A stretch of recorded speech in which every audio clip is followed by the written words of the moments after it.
First story.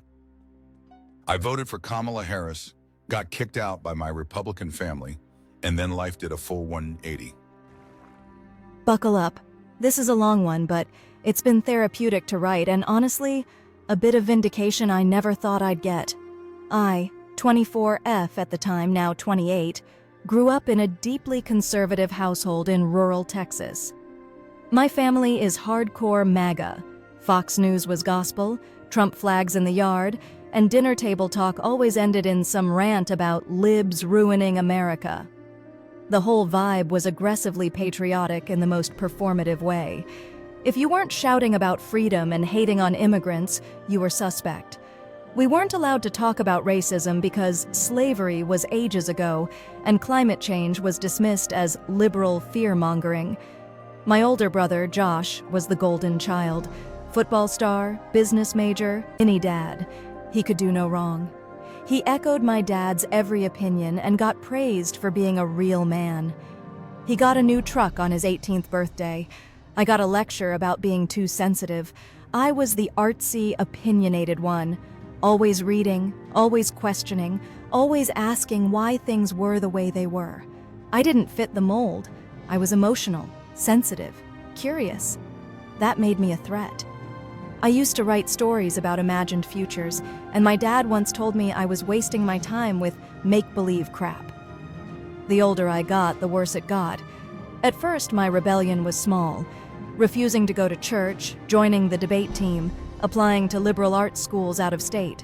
I got into one on a full scholarship, and my dad said, "I hope you're ready to be brainwashed." But once I started voicing my opinions about LGBTQ+ rights, racial justice, and, heaven forbid, gun control, it was like I became public enemy number one. I was accused of being disrespectful, ungrateful, and influenced by coastal elites. Family dinners turned into verbal battlegrounds.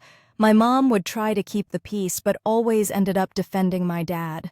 Josh would jump in to mock me, calling me a social justice snowflake. I stopped trying to argue. I started counting the days until I could leave again. I even started recording some of the worst arguments, not to share, but as proof to myself that I wasn't imagining things. By the time the 2020 election rolled around, I had graduated college, on scholarships and part-time jobs, no help from my family, who called higher education a scam unless it involved an MBA. I moved back home to save for a place of my own while job hunting. It was supposed to be temporary. I kept my head down. I figured I could fly under the radar for a few months. But politics is like religion in households like mine, and silence is treated like defiance. Just avoiding arguments wasn't enough. If I didn't actively agree with them, I was a threat. So when I made the mistake of mentioning I was excited to vote for Biden-Harris, it was like lighting a match in a hay barn. My mom froze. My dad stood up, red in the face, and said, "If you're gonna be a traitor to your family, you can pack your bags and get the hell out." I said nothing, just went to my room, packed 2 suitcases, and left. That night, my best friend from college let me crash on their couch. I remember staring at the ceiling, wondering if I'd made a huge mistake or if I was finally free. Maybe both. The next few months were hell. I couch surfed, took random gigs, slept in my car a few nights, tried not to cry in Starbucks while using free Wi-Fi to send out resumes. I was exhausted and heartbroken. My family didn't even try to reach out. Josh texted me once, "You made your choice. Actions have consequences." Like I was some child being punished for playing with matches. I worked as a barista, then a tutor, then a temp assistant. Slowly, things stabilized. I met people through activism groups, found a therapist through a community resource center, and eventually landed a paid internship at a nonprofit focused on climate policy. The team took a chance on me, and I worked my ass off. That internship turned into a job. I got a place of my own, tiny, with bugs, but mine. I started building a real career. In 2022, after publishing a policy brief that went viral in certain circles, I got recruited by a major think tank in DC to work on green tech initiatives and energy equity. It felt surreal. My dream was real. I cried when I signed the contract, not because of the money, though it helped, but because someone finally saw value in what I brought to the table. Back in Texas, things weren't going so well. Josh landed a cushy job at an oil company, smug as hell about it too, always posting about being a patriot keeping America strong. Then oil prices tanked, the company cut jobs, and guess who got laid off? He moved back home, suddenly a little less loud online. I scrolled past his posts with a strange mix of detachment and grim irony. My dad's business was already struggling. Tariffs ruined his overseas suppliers. His costs went up, and customers dried up. He blamed the woke mob and China. But the truth was, he backed policies that screwed small businesses like his. He had voted for a man who sold him dreams and delivered chaos.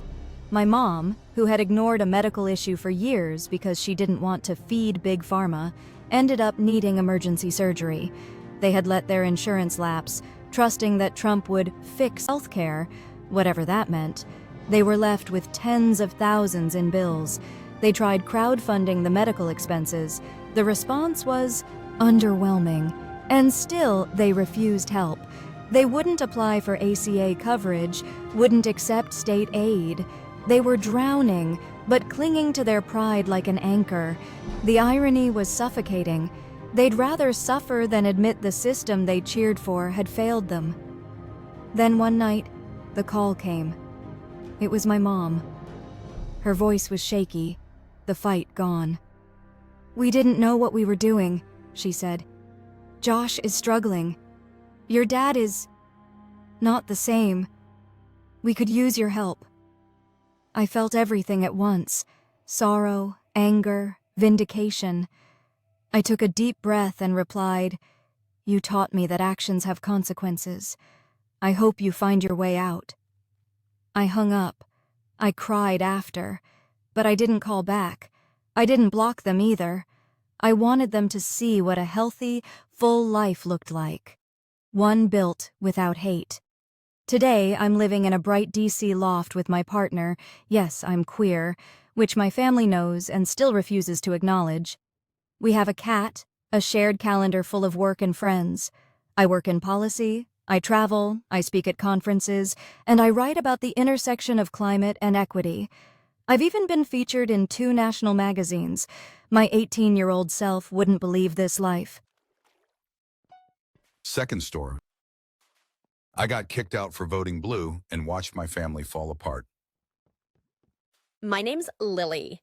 I'm 27 now, but when I was 22, I voted for Kamala Harris and Joe Biden and lost my family over it. I grew up in Missouri in a household where Fox News was basically another family member. My dad had a Trump 2020 flag flying until mid-2021. My older sister, Claire, was the golden child, married young, 2 kids, stayed home, and never questioned anything. I was the opposite. Studied political science, asked uncomfortable questions, and came out as bisexual at 19. That sealed the deal. When I told my parents who I voted for in 2020, my mom cried. My dad told me to get the hell out if I was gonna betray the family like that. I left that night with a duffel bag and $300 in my checking account. I lived in my car for a week before a friend took me in.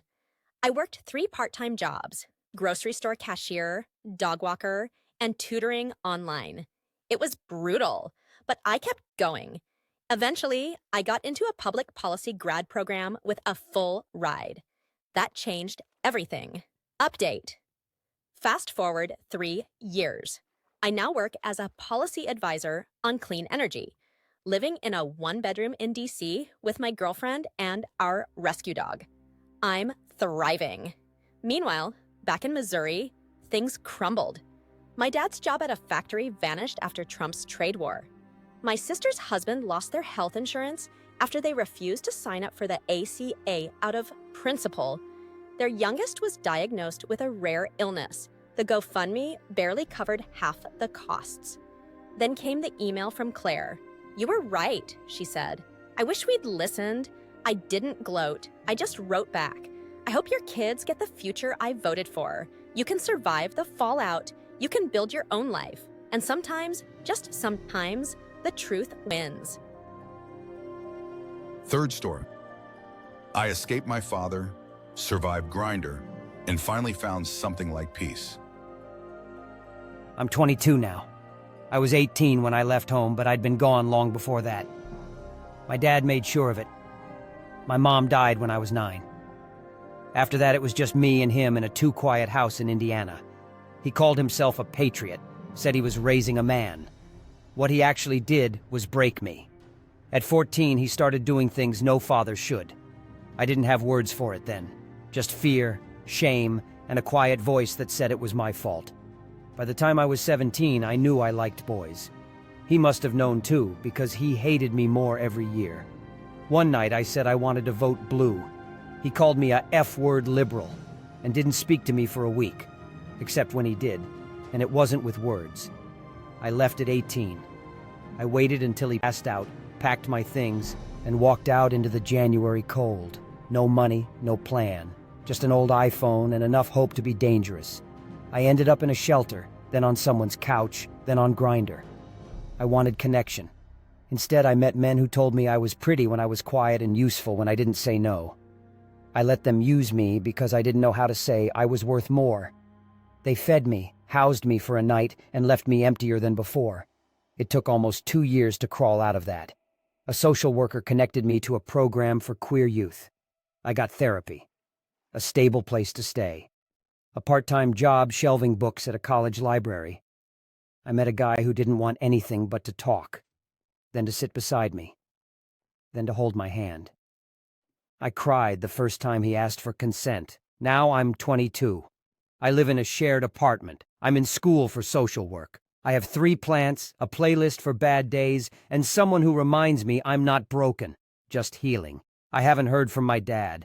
I don't want to. Last I saw, he was on Facebook blaming Biden for inflation and quoting the Bible between beers. To every queer kid who grew up in silence and learned to survive instead of live, you're not alone. What happened to you wasn't your fault. And love, the real kind, never asks you to disappear.